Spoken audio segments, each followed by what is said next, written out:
Isso daqui, o celular, o tablet, a tecnologia na mão da criança.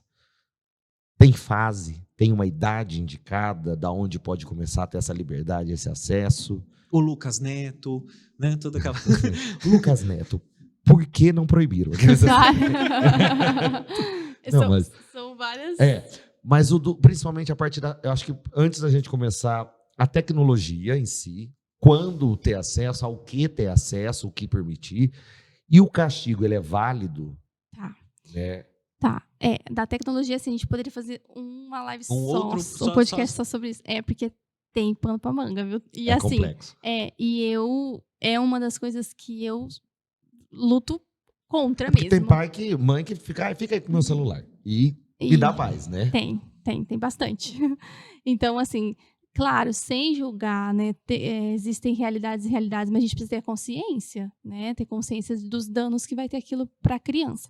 Sobre telas, a Organização Mundial da Saúde fala a partir de 2 anos. Antes, não pode. Faz mal. Não pode. Um pouquinho na TV, um pouquinho no celular. Tá, mas tá fazendo mal. Não pode, tá? Para o cérebro da criança, para o desenvolvimento dela, pode ter prejuízo só por causa disso. Então, aquela criança, tipo, às vezes, tá num carrinho lá com 11 bebê, meses, a mãe né? joga na frente da TV e fica ali, vai fazendo a comida, a criança tá lá vendo, os bichinhos. Já não pode, tá errado. Já não pode. Né? De acordo com estudos, não pode. Então, a partir de 2 anos... E assim, a realidade não é essa, né? Assim, a gente vê outras crianças, o que eles indicam... Agora eu não me lembro certinho, mas de 2 a 5, acho que é 1 ou 2 horas só por dia. É bem pouquinho. Tem tempo também, né? Pra ficar. Sim. Vai liberar mais a partir dos 10. Para poder ficar numa tela, assim. Isso, para ficar um pouco mais de tempo. Por conta tudo do desenvolvimento cerebral, de acordo com aquele tempo de idade, tá? É tudo embasado num estudo. Tem tudo um porquê, né? E hoje está muito precoce isso. Então, a tela ela faz mal por si só, por conta de ser a tela, mas também por conta do conteúdo que tem nela. Ela tá transmitindo. Então é 2 vezes ruim, tá? E aí a gente vai falar sobre tudo que é ruim ou não? Não, a gente pode. Não, e até porque é legal, porque a gente, como adultos, né, o celular ele acaba sendo prejudicial pra gente. Porque sem querer, às vezes, né? Quantas vezes você não se pega, tá no tédio, no ócio, né? Mood do dia, nada pra fazer. E aí você abre essa tela do celular e fica o feed infinito, né? Tem a teoria do feed infinito, alguma coisa assim, eu não lembro, eu li por cima. E você pega, assim, alguém conversando, ou às vezes 4, 5 pessoas numa sala, ninguém conversando, todo mundo assim, ó. Nem tá prestando atenção no que tá vendo. Não tá fazendo nada, você não tá lendo nada, mas o seu sair do ócio é rolar aquilo, que é a busca, acho que, por algo. Se pra gente faz isso, imagina pra uma criança, né? Sim. A questão é o seguinte, faz mal pra gente sim, só que depende também das nossas gerações, né? Porque eu, por exemplo, fui ter mais acesso aos 12 anos. 12 anos... meu cérebro já está bem formado. E o nosso cérebro ele termina de se formar aos 24 anos, tá? Mas a base ali, bastante coisa... Eu já não sou mais jovem mesmo.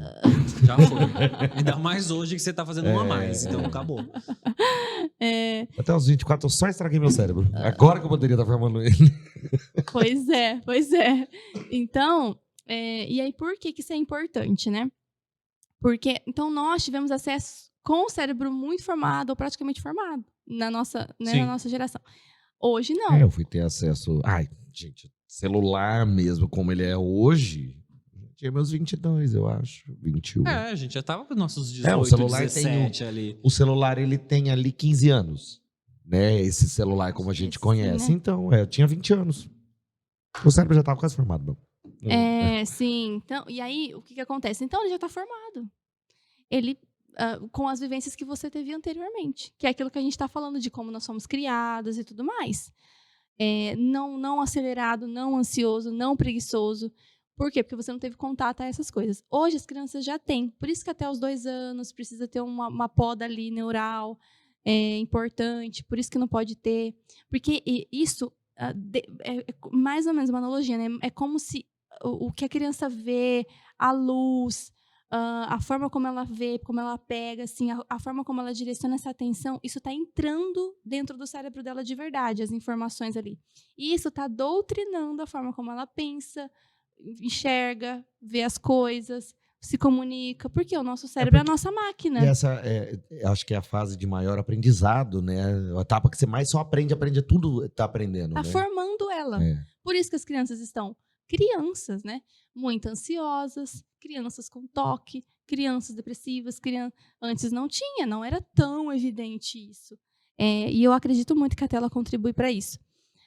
Então, por exemplo, a tela, ela deixa o nosso cérebro preguiçoso, porque é tudo muito simples, desatento, porque é muita informação ao mesmo tempo. Parece que ela está presa ali na atenção, mas ela está entrando num processo vicioso. Sim. Na verdade, é exaustivo para ela, tá? Mas aquilo está trazendo muita informação que o cérebro ela não estava preparado ainda, carrega de muita informação, né, deixa ansioso, acelerado. Então, muito de TDAH e de ansiedade hoje em dia que se fala, tem muitos artigos e estudos que falam que é proveniente da tela, ao uso excessivo, né, da tela, ou precoce. Então, olha só o tanto que faz mal. Porque se a questão gente... da depressão faz muito sentido, porque, por exemplo, uma criança vendo outra criança num canal do YouTube, por exemplo, ela vai querer fazer o dela. Aí ela vê o dela e fala, mas eu quero like, eu quero seguidor. Aí já não tem o tal do like, já não tem o tal do seguidor. Porque isso faz muito efeito na gente que é adulto. Mas a gente que trabalha, aí eu influenciadores. Acho que já aí imagina isso numa criança, que tipo, ela realmente não entende. Para ela aquilo acaba sendo uma brincadeira, mas o fato de sempre ouvir curta seu vídeo, compartilha com os amigos, não sei o quê. E ela vê que o dela talvez não tenha. Mas é isso que você vai ver da questão social também, né? Porque na nossa época, a criança cool da escola era tipo, olha, a caixa de 48 cores do Faber-Castell, né? A ostentação era isso. Então, mas hoje era ter like para 20 pessoas na sala de aula só, né? E hoje são para milhões de pessoas. Sim. Perdeu o controle. Eu acho que é algo que, gente, ninguém atinge, não tem como. Infelizmente, a gente sabe que não tem como, a criança não, né? Então... Então, assim, é um caos, né? Se a gente for parar para observar. Então, aí vem o conteúdo. Aí agora a gente entra no conteúdo também. Porque primeiro falou, deixa desatento, ansioso. Aumenta os riscos de transtornos. Mas também tem o conteúdos sexuais, conteúdo de terror, né? E aí gera medos. Isso é muito fácil. O sexual ainda tem algumas limitações que você coloca, mas, assim, mesmo assim não é 100%, porque para poder acessar... Mas o de terror é muito simples. Você tá vendo um videozinho de, sei lá, a galinha pintadinha, em 2 cliques você cai num de assassinato. Do boneco assassino. O episódio proibido da galinha pintadinha. O Bob Esponja é um... Parece que é de propósito, né? Parece que acontece. Você tava assistindo o episódio do Bob Esponja. O segundo vídeo é o episódio proibido do Bob Esponja, em que ele mata, não sei das quantas, aí cai pra criança assistir aquilo. E traumatiza, né? Porque... Eu sou traumatizado com o Bob Esponja até hoje por causa desse vídeo. Mas você viu? Eu vi. Viu de curioso. Exatamente. Eu nunca assisti. Mas a criança é muito curiosa, né? Ele não era criança quando ele conseguiu ver isso. Mas aí eu fui ver pela curiosidade mesmo. Já tava velho, já. O cérebro não tinha formado, tá formando ainda.